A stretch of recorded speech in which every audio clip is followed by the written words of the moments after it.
Kejahatan perbankan kini mulai bersalin rupa. Tidak hanya pola tradisional, namun juga kini lebih kekinian dengan menggunakan kecanggihan teknologi. Salah satunya adalah metode skimming yang memodifikasi teknologi untuk mencuri nomor PIN nasabah.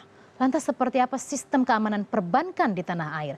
Cukup amankah nasabah menabung di bank? Waspada pembobol rekening bank. Kami bahas lebih dalam di segmen The Analyst.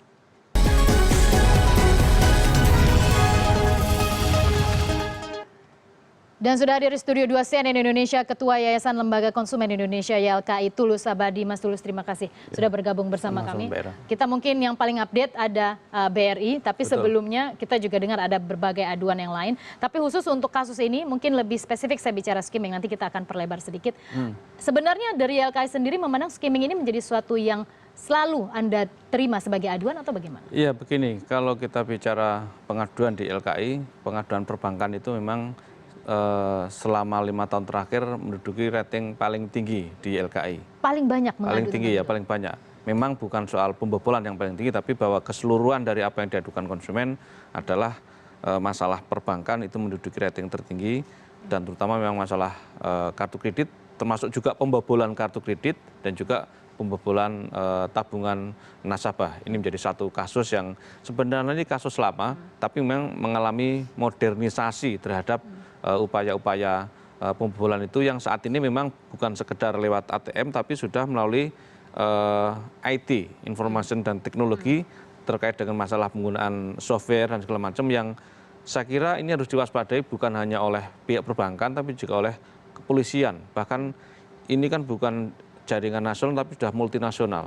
Oke, ya. Multinasional Anda sebutkan artinya ada sindikasi di sana. Oh ya. Sindikat itu sangat kuat. Betul, bahkan kan sering konsumen kasus-kasus yang lama itu kan uangnya hilang dan dijebol di negara lain, ya, uang nasabah Indonesia dijebol di Brasil atau di Meksiko yang sangat jauh, tapi dia bisa melakukan itu tanpa dia harus datang ke Indonesia. Kalau kebetulan tadi ada Bulgaria, Turki yang fisiknya ada di Indonesia, itu satu case saja, tapi bahwa mereka bisa menjebol lewat sistem dari luar, karena ini sudah terkoneksi dengan.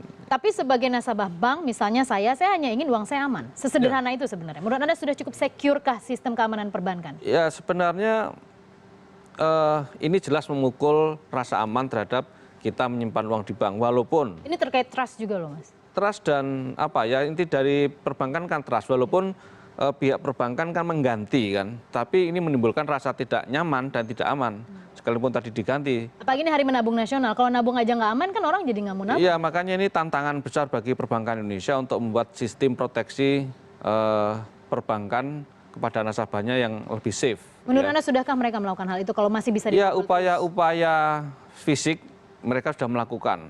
Misalnya memberikan kalau kita bicara di ATM itu ada alat-alat tertentu yang sebenarnya dibuat oleh pihak perbankan dengan kasus yang terjadi. Tapi kan itu hanya case kecil saja.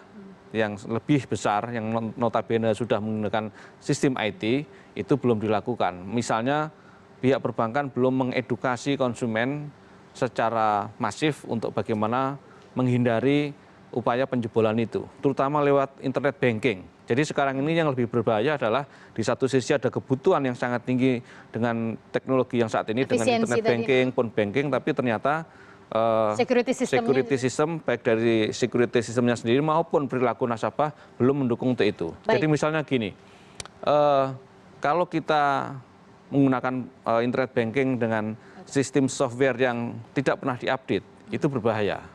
Jadi harus diupdate terus. Sesederhana itu menurut Anda harusnya sosialisasi. Kita memiliki data tentang kejahatan perbankan, memang ini lebih banyak sih sebarannya, kita lihat bersama. Ini adalah kejahatan perbankan, oke, terlalu banyak ya, kita ringkas saja. Misalnya ada pemberian kredit dengan dokumen fiktif, pencairan deposito. Jadi beragam ya, ada pencurian uang kas nasabah Danamon, tahun 2012 misalnya ada 1.009 laporan kasus kejahatan perbankan online. Selanjutnya masih ada? Oke, ya masih. Ini yang terakhir adalah pada bulan Oktober 237 nasabah BRI laporkan kehilangan dana mereka. Dan itu yang paling terkini. Meskipun ada beberapa bank yang lain mungkin. Yang paling tragis adalah ketika pembobolan itu melibatkan orang dalam, dan itu sering terjadi. Hampir selalu bahkan mungkin. Bukan hampir selalu, tapi banyak kasus di mana melibatkan orang dalam sekalipun itu bank BUMN. Oke, Mas Tulus, dengan adanya banyaknya, apalagi Anda mengatakan bahwa pengaduan itu paling banyak dari perbankan, YLKI sudah berbuat apa? Ya, dalam beberapa kasus kita sudah melakukan pernah kerjasama dengan Advokasi BI, misalnya. ya dengan BI untuk membuat sistem yang baru, termasuk gerakan Ayo Menabung yang tanpa bunga dan segala macam. Kemudian dengan pihak perbankan kita pernah mengadakan bulan pengaduan itu, termasuk mendorong regulasi-regulasi baru. Tapi yang terpenting dari sini adalah harus ada political will dari pihak bank untuk membuat sistem proteksi yang lebih canggih, yang tidak gampang dibobol, dan kemudian mengedukasi konsumen. Jangan lupa, karena salah satu titik lemah masalah ini selain masalah mungkin teknologi bisa diupdate, tapi perilaku itu yang harus justru, diingatkan. ya misalnya tadi saya contohkan, ketika dia menggunakan internet banking tapi softwarenya palsu, ya palsu lah katakanlah, itu juga memicu itu. Baik, kita ke slide, kita masih punya plasma satu saja mungkin, kita lihat selanjutnya. Ini adalah sebaran tingkat kejahatan perbankan di dunia, dan kita lihat Indonesia itu juga berkontribusi cukup signifikan ternyata, Mas Tulus. 26% kita berada pada posisi ke-14 dengan tingkat kejahatan perbankan paling tinggi di dunia. Nomor 1 kita lihat adalah Meksiko, nomor 2 adalah Brazil, nomor 3 adalah Amerika Serikat, India, dan Australia. Sebenarnya kalau kita menggunakan peta ini, sindikasi kejahatan perbankan sudah bisa kita petakan dengan begitu gampang. Kemana mereka sesungguhnya? Ya, sebenarnya kan saat ini sedang ada pertemuan Interpol dunia di Indonesia. Itu harusnya saya kira menjadi agenda mestinya ya untuk masalah kejahatan perbankan. Ya, karena saat ini kejahatan yang berbasis digital itu menjadi marak, bukan hanya di perbankan tapi sektor-sektor lain. Nah, ini saya kira harus dianggap sebagai kejahatan yang serius karena bukan dilakukan secara individu tapi sudah melibatkan pihak multinasional, pihak mafia internasional. Mafia internasional harusnya kita berani untuk memutus rantai kriminal tersebut. Terima kasih Mas Tulus Abadi, Ketua YLKI, sudah bergabung bersama kami di CNN Indonesia Business.